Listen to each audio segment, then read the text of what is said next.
News 18 India. से हुआ ही नहीं। वो लॉन्ग डिस्टेंस हो गया था। आई थिंक वो चंडीगढ़ छोड़ के दिल्ली आ गई थी, तो मैं it's was little difficult. Phone पे तो लॉन्ग डिस्टेंस क्या होता है? तो फोन पे तो लॉन्ग डिस्टेंस कभी लास्ट नहीं करता है मेरे हिसाब से, मुश्किल है थोड़ा। आपके आरजे स्टेशन में प्रैंक कॉल्स होते थे, आपने कभी किए prank calls? Prank calls RJ time पे किए हैं, बिल्कुल किए हैं। लेकिन ड्रीम गर्ल 2 में सिर्फ आवाज़ नहीं बल्कि पूरा हुलिया ही बदला हुआ था। हाँ। तो उसमें सबसे अच्छी बात यह है कि सेल्फ लव को एक अलग लेवल पर मैं लेके गया हूँ। मुझे खुद से बहुत प्यार हो गया। जब खुद को मैंने मॉनिटर पर देखा अपने आप को, मैंने कहा इतना खूबसूरत तो मैं शायद कभी लगा ही नहीं ज़िंदगी में। तो मुझे लगा अगर मैं अपनी वाइफ को कभी चीट करना चाहूँगा तो इसके साथ करना चाहूँगा, और अलाउ भी कर देंगे क्योंकि मैं खुद ही हूँ। सो आई थिंक ये ड्रीम गर्ल 2 की खासियत थी। बट या प्रैंक कॉल्स तो ऑफकोर्स आरजे रेडियो की ज़िंदगी का हिस्सा रही हैं। बट आई एम ग्लैड वो जो एक्सपीरियंसेस रेडियो के हैं या फिर असल ज़िंदगी के हैं वो ड्रीम गर्ल 2 में काम आए। टैलेंट हंट्स में आप गए, आपने होस्ट भी किया और आप गए भी टैलेंट हंट में, अलग अलग टैलेंट शोज में। वो उसमें कभी रिजेक्शंस हुई? मैं तो आई थिंक रिजेक्शन से ही बना हूँ जो भी बना हूँ, और रिजेक्शन ही आपको बनाती हैं। मैं हमेशा से ये बोला है कि जितने आपके फेलियर्स हैं, रिजेक्शंस हैं, वही आपको सक्सेस की तरफ लेके जाती हैं। अगर आपको सक्सेस की आदत पड़ जाती है तो फिर आप एक सर्टेन एज के बाद आप फेलियर बर्दाश्त ही नहीं कर पाते। तो आई थिंक अगर बचपन से आपने फेलियर देखा है, उतार चढ़ाव देखे हैं, तो आई think it you make a better person. ये बताइए, दुनिया भर में अब आपके फैंस हैं। ये दुनिया भर में इसलिए बोल रहा हूँ क्योंकि दुनिया के कई देशों में हमने देखा है आयुष्मान खुराना का नाम लोग लेते हैं। आप जब जाते हैं बाहर, वो वाली फीलिंग आती है आपको? अब ये अंधाधुन से हुआ था मुझे लगता है, क्योंकि अंधाधुन एक ऐसी फिल्म है जो एक छोटी फिल्म होते हुए भी इंटरनेशनली काफ़ी अच्छा कर गई थी। कई फिल्में होती हैं जो विच इज़ बियॉन्ड, जो कल्चर और लैंग्वेज के बियॉन्ड होती हैं, और अंधाधुन एक ऐसी फिल्म थी। चाइना में बहुत अच्छा बिजनेस किया था उसने। तो अगर वो आप म्यूट पे भी देख लेंगे तो आप समझ जाएंगे कि फिल्म की बीट्स क्या हैं, क्या चल रहा है। So it becomes very exciting. I think more than an actor is the kind of subjects या फिर जो आप स्क्रिप्ट चूज़ करते हैं, कहानियाँ चूज़ करते हैं, लोग उससे रिलेट कर पाते हैं। और मुझे आई थिंक मेरे स्क्रिप्ट राइटर्स और डायरेक्टर्स ने बनाया।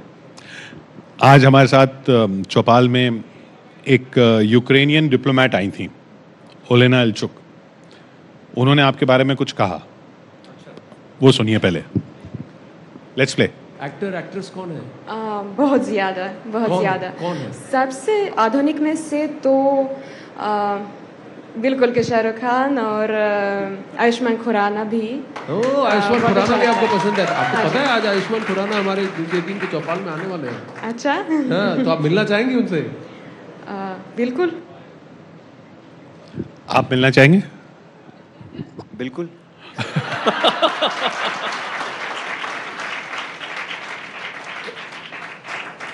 शाहरुख खान और आयुष्मान खुराना एक ही उसमें, आप उस लेवल पे तो पहुंच गए हैं? नहीं, ऐसा नहीं है। मैं शाहरुख सर को अपना आइडल मानता हूँ उस लेवल पर। ऐसा क्यों? उनको देखकर ही मैंने एक्टिंग करना शुरू की थी, और एक्टिंग से ज़्यादा वैसे ही तो नहीं करते आप? अपनी पढ़ाई को सीरियसली लेना उनसे शुरू किया था। पढ़ाई को? मैंने मास कम्युनिकेशन उनको देख के किया था। मैं एक्टर ही बनना चाहता था, हाँ। But I studied mass communication because of Shahrukh Khan. अच्छा। कि ये पढ़े लिखे एक्टर हैं, काफ़ी अच्छा बात करते हैं, और आई थिंक वो जो 90s किड्स हैं वो सब शाहरुख फैंस रहे हैं। सो मैं वो मेरे आइडल हैं, वो कंपेयर नहीं कर सकते आप। और वो अब आपको क्या कहते हैं जब मिलते हैं तो? लास्ट टाइम हम मिले थे वर्ल्ड कप के फाइनल में, तो we were on the same stand. ये इस तो वाले में? इस वाले में, हाँ। ये तो अच्छा नहीं था। चलिए कोई नहीं, बट मिले थे उससे हाँ, मैच हार गए थे वो अलग बात है, लेकिन मेरा हाईलाइट ये था कि मैं शाहरुख सर के साथ बैठा था, काफ़ी बातें की थी उनसे। He is always happy to see me. Starting में एक होस्ट किया था मैंने उनके साथ, तो पठान की सक्सेस पार्टी पे भी उनसे मिला था। तो उनसे मुलाकात होती रहती है, एंड मेरे लिए बहुत वो प्राउड मोमेंट होता है जब मैं उनसे मिलता हूँ। और जब आपको अब शाहरुख खान के साथ आपका नाम लिया जाता है, आप कह रहे हैं कि नहीं आप बराबर तो नहीं है, लेकिन अंदर से क्या फीलिंग आती है? डर लगता है या खुशी होती है? ये खुशी होती है, ऑफ कोर्स खुशी होती है, पर you can't compare me to him. पर ये है कि हाँ, एक रास्ता जो निकाला है मैंने अपनी फिल्मों के ज़रिए, तो मुझे वो थोड़ा सा अलग बनाता है।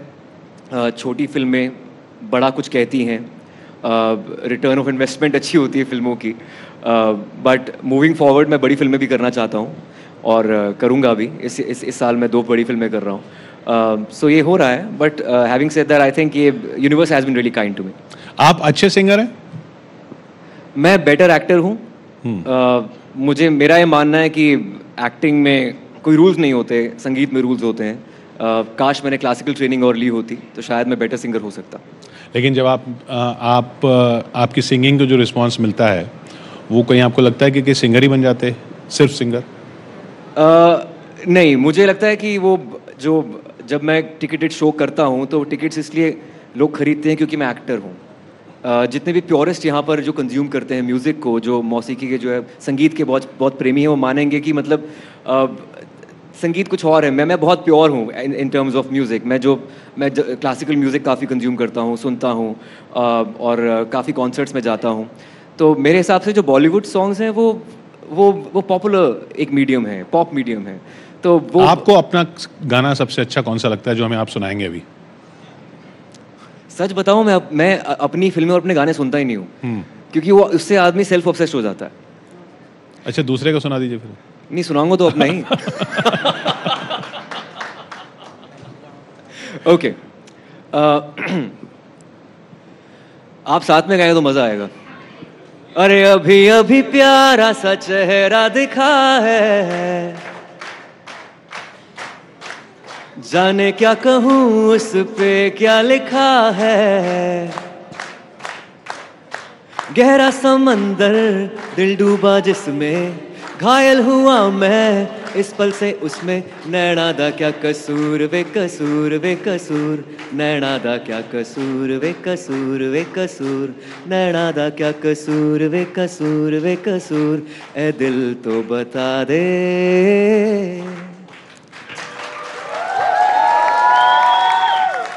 Thank you. एक वर्जन हमने आपका सुना चन्न किता का, वो आपका वर्जन सबसे अलग है। वो आप शुरू से उसको गाना चाह रहे थे क्योंकि बहुत सिंगर्स ने वो गाया है। हाँ, चन्न किता सुरेंद्र कौर जी ने काफ़ी पहले गाया था। मेरी दादी का फेवरेट सॉन्ग था वो। हाँ, मेरा वर्जन अलग है। आपने सुरेंद्र कौर जी का सुना हुआ? सुना, ऑफ कोर्स सुना हुआ। मैंने सारे वर्जन सुने हैं चन्न किता, बट हाँ अपना वर्जन अलग है, पर मैं अभी वो गा नहीं पाऊंगा काफी। मैंने 2 साल से गाया नहीं है वो गाना। या I can sing some other song, please. I can sing some other song.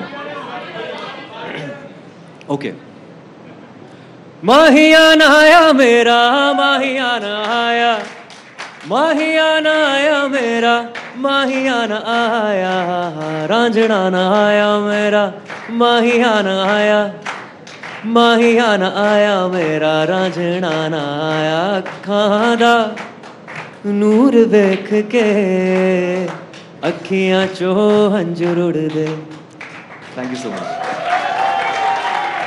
अच्छा, अभी हमने आपको देखा अयोध्या में, वो पल हर एक ने अपने हिसाब से डिस्क्राइब, आप कैसे डिस्क्राइब करेंगे उस दिन को? सबसे अच्छी बात थी कि उस दिन जो मंदिर है, जो भव्य मंदिर है, काफ़ी खूबसूरत लग रहा था।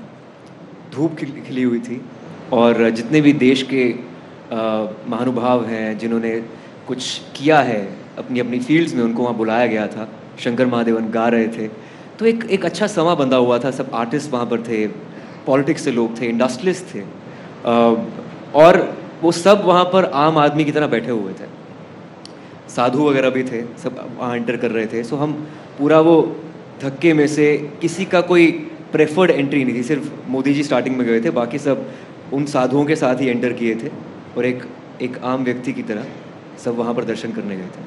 आई think my mother was really happy and उनको अभी लेके जाऊँगा मैं Ram Mandir, but I think it was an honour, a big honour. ये आपने सोचा था कि इस तरीके से आप उस लिस्ट में होंगे? आपको वो ऑनर लग रहा था, या अपने आप में राम मंदिर की जो प्राण प्रतिष्ठा थी वो अपने आप में ऐसी थी जिसने आपको ऐसा फील होने के लिए किया? आई थिंक दोनों ही उस लिस्ट में होना बहुत बड़ा ऑनर है, और वहाँ पर उस वक्त मौजूद होना जब उसकी ओपनिंग है और वो जो सेरेमनी थी, I think it's an honour for sure.